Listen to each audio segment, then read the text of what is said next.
Deputy, Florida school shooting went too fast to be scared file, in this Feb. 18, 2015, file frame from video from Broward County Public Schools. School Resource Officer Scott Peterson talks during a school board meeting of Broward County, Florida. The former sheriff's deputy, who's been called a coward for his actions during a mass shooting at a Florida high school, says he's haunted by what happened. Peterson told NBC's Today Show, in a segment aired Tuesday, June 5, 2018, that those were my kids in there, and he would have never let my kids get slaughtered. Broward County Public Schools via AP. File, Miami. AP. The former sheriff's deputy, who's been called a coward for his actions during a mass shooting at a Florida high school, said he's haunted by what happened, but he had no time to be scared because everything unfolded so quickly.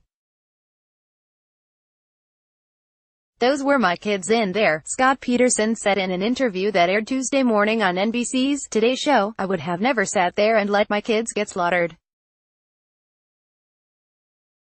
Never. Peterson has been widely criticized since the February 14 massacre that left 17 people dead at Marjory Stoneman Douglas High School in Parkland. He resigned and retired from the Broward Sheriff's Office 8 days after the shooting, when video surveillance footage showed him standing outside the building during the rampage. Peterson said he wants the families of those killed to know, I didn't get it right. But he said it wasn't because he was afraid to enter the building. There was no time. Things went so fast, he said. I never thought for a moment about being scared or being a coward. The gunman entered a building on campus at 2:21 p.m. and began firing, authorities have said. He left 6 minutes later. Peterson was in his office in another building when he got reports of sounds of firecrackers on campus. He arrived at the building about 2:24 p.m., just as authorities say the suspected gunman was heading to the third floor. 6 people were killed on the third floor, 11 on the first floor. Fred Gutenberg, whose daughter Jamie died on the third floor, said he believes she would be alive if Peterson had entered the building. They are not his kids, Gutenberg told WFOR-TV. He didn't go to a single funeral. He has not mourned a single child. He has not missed a single kid's birthday. He is not going to miss Father's Day.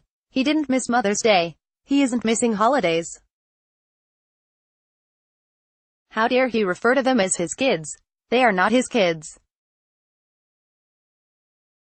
They are his victims. Manuel Oliver, the father of slain 17-year-old student Joaquin Oliver, said during a news conference Tuesday that Peterson failed.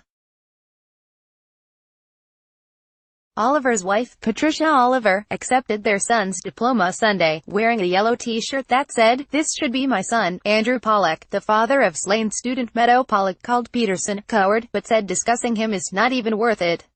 "We are going to focus on what we can do in the future," said Pollack, who has become an outspoken advocate for school safety, including adding more armed guards. Looking back is just toxic. Every day it is something new. Nicolas Cruz, a 19-year-old former student, has been charged with 17 counts of first-degree murder in the attack. Lawyers have said he'll plead guilty in exchange for a life prison sentence, but prosecutors are pursuing the death penalty. Peterson said that when he arrived outside the building, he immediately recognized the sounds as gunshots, not firecrackers. But, he added, it was difficult to tell where the shots were coming from. He said he thought about the Las Vegas concert shooting where a sniper was firing at the crowd from a hotel window. "I believed there was a sniper," he said. "So in my mind, I'm thinking to myself there's possibly maybe somebody in there shooting out. But I didn't think they were shooting at the kids. I thought they were shooting out at the building." When asked why he didn't just go into the building to look for the shooter, Peterson said he did what his training called for. Would have had to check obviously every classroom. You can't just go willy-nilly and go, let me look here, let me look there. You have to check each room, he said. He said he was getting no real-time intelligence whatsoever. Peterson said there were conflicting reports on his radio, and one report even had the shooter at the football field. Peterson said the mass shooting haunts him. It's easy for people to sit there and say, he should have known that person was up there. It wasn't easy, he said. I'm never going to get over this. Copyright 2018 The Associated Press. All rights reserved. This material may not be published, broadcast, written or redistributed.